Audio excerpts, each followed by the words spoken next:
All right, so yes, again, I unfortunately have a meeting, so I can't be here. So I wanted to go ahead and do this lesson with you. It's a little bit of a different lesson today. These are actually what are called doodle notes. So I had asked you yesterday to make sure that you brought in some sort of art supplies, colored pencils, fun gel pens, whatever you want to do, because I want you to be doodling while we're taking these notes and going through. So again, we'll get started. We'll go through the notes. I do expect that you're following along as we go through them, but if you fill something out or you figure it out and you want to go and kind of doodle a little bit around your picture, you are more than welcome to do that. So you'll see, I'm just going to put a piece of paper under here. So you can see right here in the center we've got the functions. So again, feel free to go ahead and do anything kind of fun that you might want to do with it. I happen to grab, you know me, I have lots of pens and I grabbed some colored pencils, and so I'm going to have lots of fun with this. So, you know, I might go ahead and start to just color in my function word, because that's that word that we learned yesterday, all about functions. So again, as we kind of go along, you know, feel free to doodle any way that you want. If you are not a person that likes to doodle, you do not have to doodle. It's basically just meant so that you're kind of staying focused on with our lesson and following along.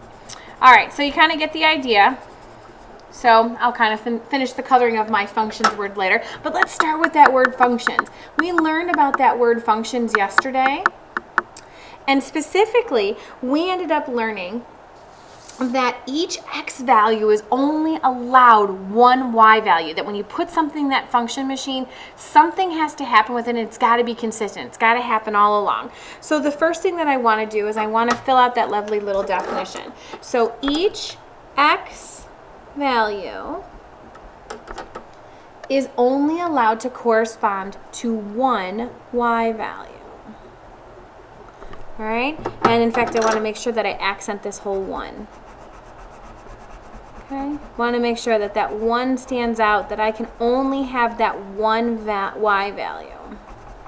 Okay, and I'll color a little more with my C here, add some more color to my notes.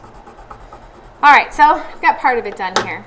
So let's go up here to the top, and I'm going to kind of go in a weird direction here, but you can see this part right here where it says a function is. I want to have that very specific, more exact definition.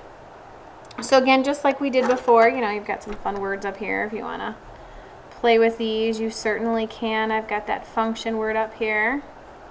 All right, so what is unique and what we learned about a function yesterday was that a function is a relationship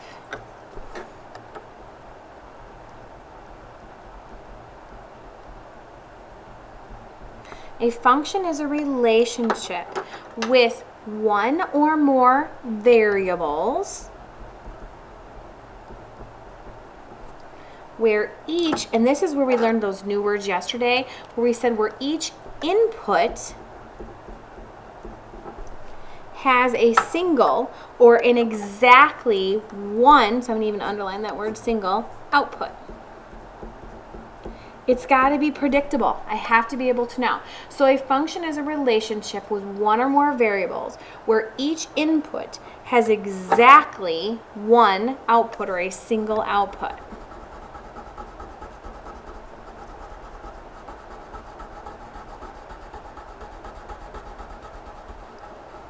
All right, so again, I kind of told you we're going a little bit on the backward side here. So we're going to go over this way. We're going to look at this function machine. It's not as cute as the function machines that I made on the computer, but it's not bad. So yesterday, we learned that an input, we put something into our function machine known as an input, and we come out of, something comes out of our function machine, which is our output. So I'm literally going to kind of turn my paper here, and I'm going to write input. And then over here is my output.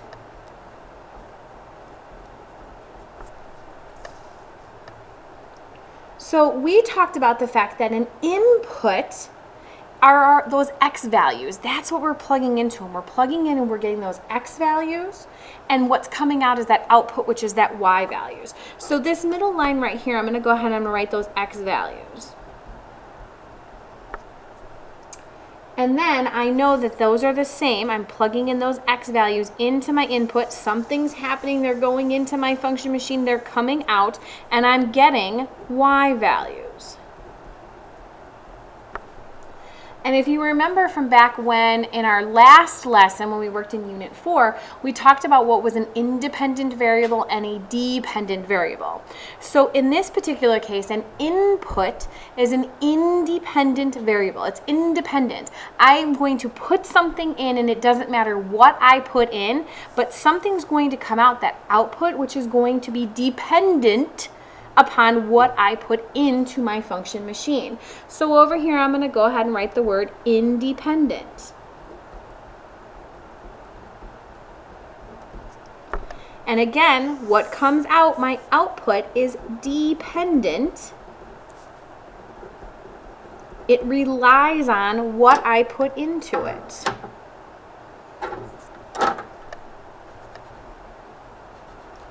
These are kind of some new words for us, this independent and dependent. We kind of mentioned them last time.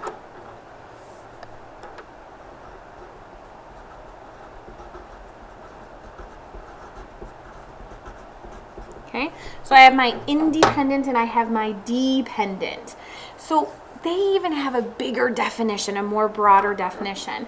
So when we're talking about those x values and we're talking about the input and we're talking about the fact that those independent variables, those are actually called our domain. This is the domain of our function.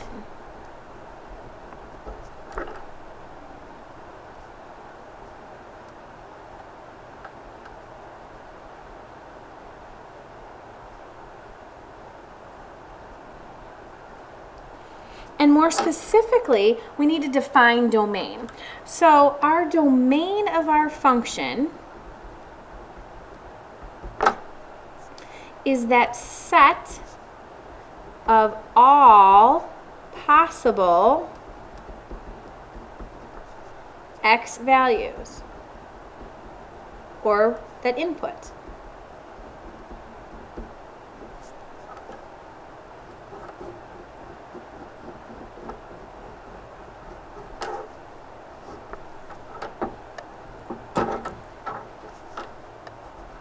So my domain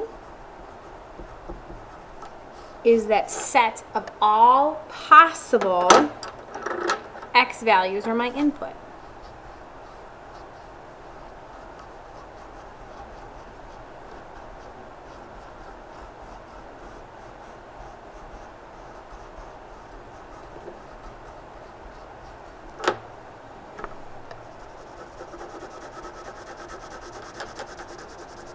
All right, so now I've defined my domain. So we need to think about if my domain are all those x values, that input that I'm putting in, and I know that an output comes out and I have those y values and I have those are dependent upon my domain and my input and my x values, we now have to give that output a name. And in fact, we call those values, those y values, those dependent variables that end up coming out, that output, we actually call that my range.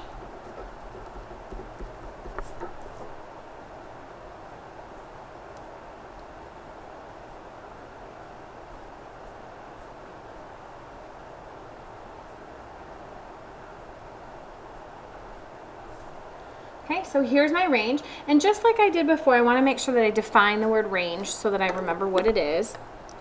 So my range is the set of all possible y values, which we know as being my output. So my domain is the set of all those x values, all those things that I'm putting into my function machine, where my range is that set of all those possible y values, what's coming out of my function machine. Yeah, we'll do green. Wasn't sure which color I wanted to do.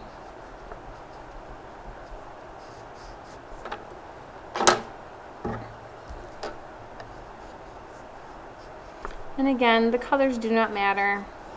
And if you're sitting there thinking there's no way I'm going to color this in, that's fine too, just as long as you're following along and you're paying attention. Just a different way of taking notes, a little different than our traditional way of our guided notes.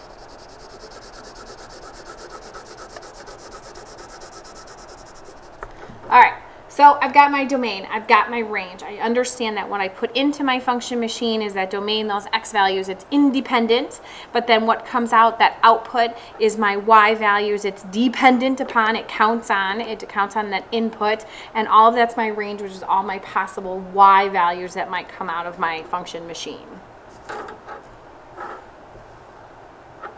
All right, so let's head down here to the bottom half.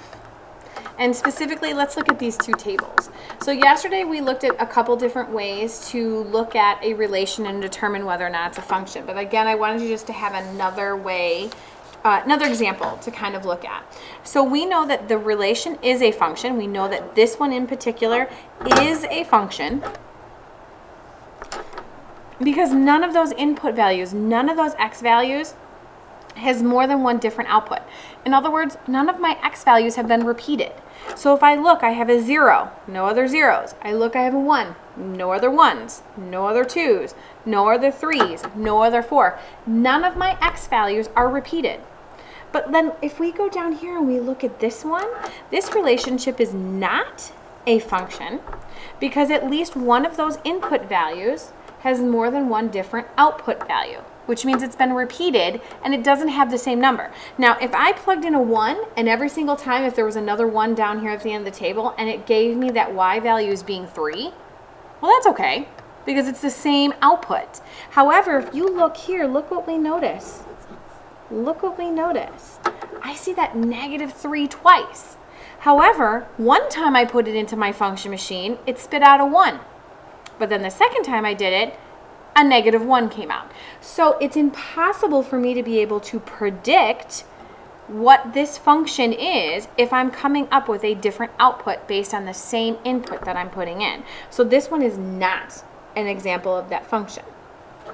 So in fact, if we look down here, it kind of says it pretty nicely for us actually. You can see down here it says when we put something in, we can always expect a consistent result to come back out. This is pretty important. We want to make sure we have this, okay? We need that consistency to be able to, whatever we put into our function machine, every single time I put in that same number, I must have that exact same output come out.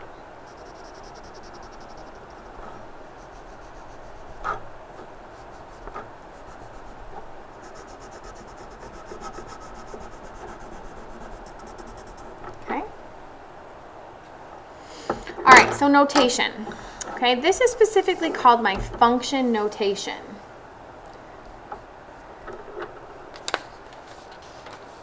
So when dealing with functions, you will see f parenthesis x, okay, in place of y. So it means the same as y, but because we're talking about a function, you're going to see that rather than seeing that letter y. And how do you say that out loud? Well, you say f of x. So this means it's the function of x, that whatever x value I'm putting in, that input that I'm putting in, I put it into that function and I'm going to get a unique output, that single output.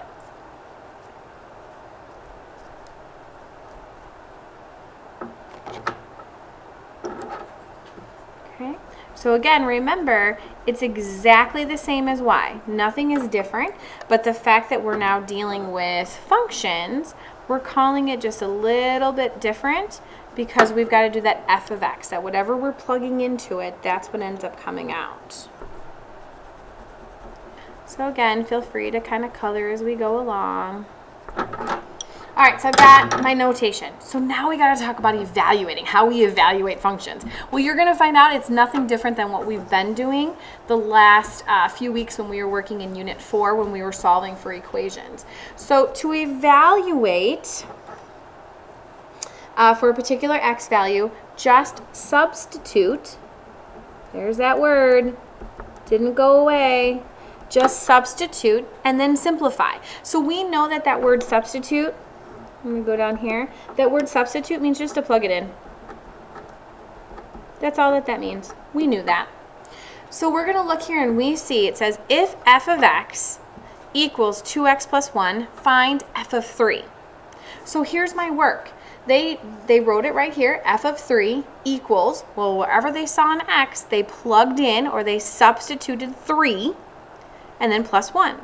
So this is just like we did with our substitution unit, guys. I'm going to rewrite it a little bit differently how we saw it. We saw it like this. And then I would say to you that x equals 3. Well, then you would go and you would say, all right, let's plug that in. And then you'd solve it. 2 times 3 is 6 plus 1. So y equaled 7. Well, let's look here. What's 2 times 3? 6 plus 1. What's 6 plus 1? 7. Did we end up with the exact same answer? Yeah, it's the exact same process. Nothing is different. How we would write it is we would write f of 3, because that's what we plugged in. When we plug that input into my function machine, when I do it, 7 is what ends up coming out. They mean exactly the same thing. It's just a different way to notate it, to write it, since we're specifically talking about functions.